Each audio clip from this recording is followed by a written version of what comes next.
could very well do so this year. Jim, with your question about family, you talked about your son being a coach, your dad being a coach, your brother being a coach.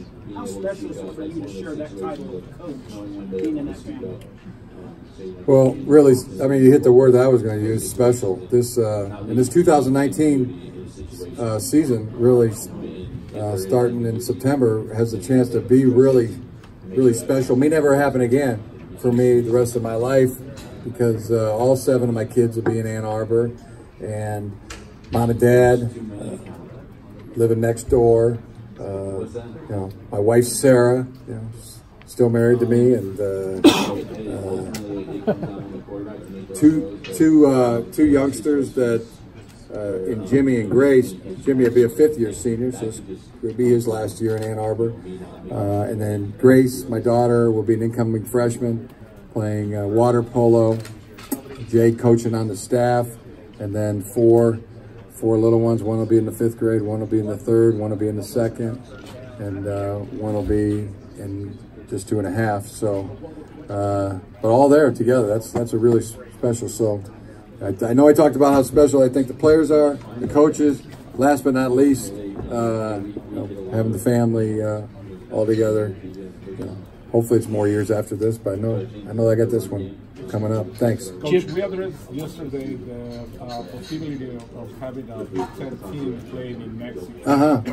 What would it mean to you and the program to be one of the first 2 teams to play a big game at the Aztec Stadium of the University of Mexico Olympic Stadium? And which teams did they would like to face in Mexico? One team from the Big Ten or another team from another conference? Wow, that's this is a lot of possibilities, to be thinking about or envisioning there. It'd be great to play there. It'd be great to play. A lot of teams would be great to play. I could think of a lot of them. That'd be really cool. Jim, with your experience both as a player and as a coach in the Ohio State-Michigan rivalry, have you found that basically the team with the best players and the best game plan wins that game on Saturday? Or how much does revenge and things that may have been set off the field and pressure and all those outside intangible things, how much can that actually affect the outcome of a rivalry game like that? I don't know. I don't know the exact percentage. I do know that the tangibles and the intangibles are the things that affect the outcome of every game, including that one. The comment that you made about Urban Meyer that you were asked about earlier, how do you believe something like that adds to the Ohio State-Michigan rivalry? Do you think that has an effect on anything, on how this game will be perceived, or how people on both sides are talking about this game now? I don't think so, because I don't think it was anything new. I don't think it was a bombshell. It was all things that have been written about, are very well documented.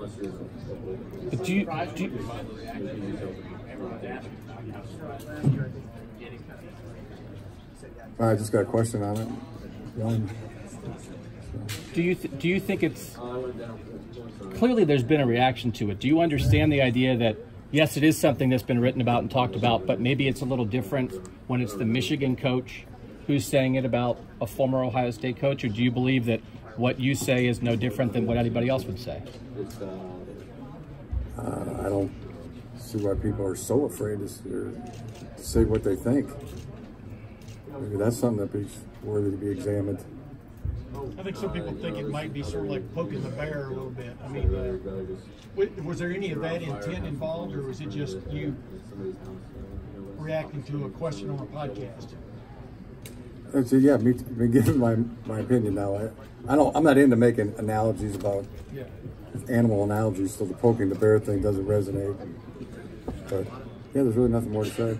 There has been a reaction. I'll ask you one more question about the reaction. Urban Meyer's daughter on social media wrote, maybe this is a deflection strategy. Throw a little mud to avoid answering why you always lost.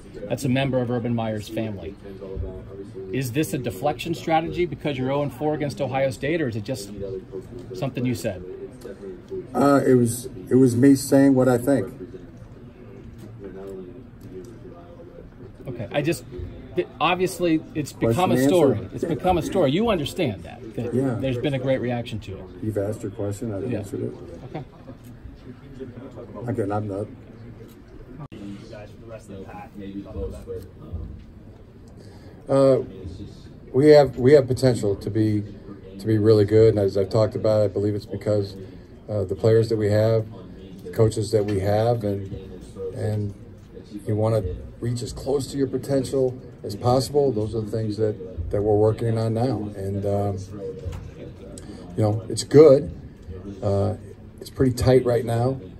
You know, like I said earlier, I mean, you know, you want to get it tighter. You want to get it even better. You know, that's our focus. Jim, does losing someone like Urban Meyer in this league help you guys take that next step? One guy, one league guy who's going.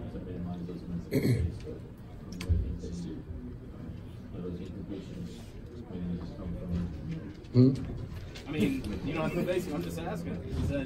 Does that make that jump a little easier to take that next step? No, I'm not really. That's something I don't know. I don't know. Jim, all your receivers healthy? I think they are. They've had good summers. We'll see when we get a little closer to training camp. Jim, in terms of your tempo, tell me a little more about what that means. You anticipate being primarily no-huddle team when you change tempos? How will that play out? We're planning on being no huddle. We'll have the ability to change tempos. Did you have to structure your off-season program a little bit differently to prepare guys to play that way? Yeah, we have. Yeah, conditioning's been a priority. You mentioned all those defensive ends. Maybe this is a better question for John, but Dana, Josh, and Uche, I guess, who's a little hybrid with Quiddy, Hutchinson. Did you see a scenario where you're getting 3 or 4 of those guys in the field, maybe one less tackle side playing, more of those guys together, like 3 if somebody moves inside? You know what I'm saying? Did you see a scenario where all those guys are playing together? Yeah. Yeah. And I think Don will tell you the same thing. I mean, there'll be packages where, you know, to get the five best playing at the same time. We do have the ability to do that. But Dana and Quiddy could probably play inside. They could play in any combination of the 5. Yeah. Points to him going back a couple years, 10 years, whatever it may be. Not too many. I know my wife went to the wives' luncheon yesterday and came home and said she really liked Ryan Day's wife.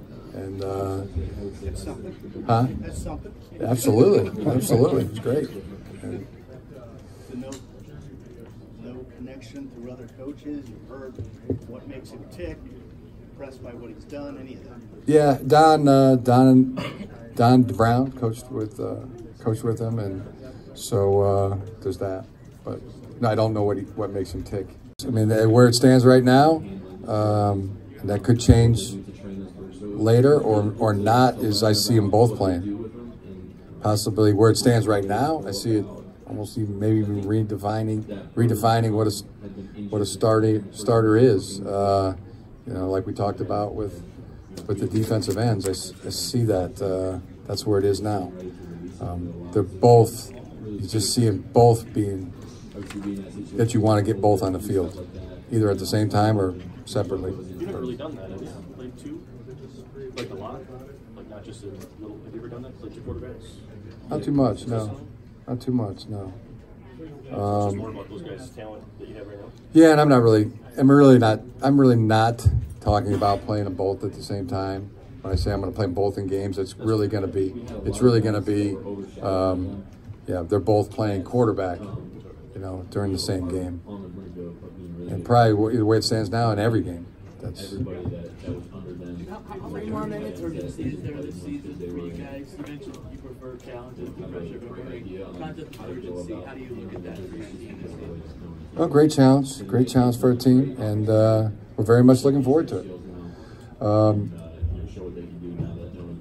I like the ladies talk from the Rose Bowl today.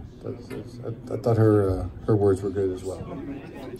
Hope, you know, spring's eternal. Paraphrasing, but. I know your switch on offensive philosophy for run pass option is personnel driven, you said. Have you played against teams that from a defensive standpoint, you've seen that this is a tough offense to play against?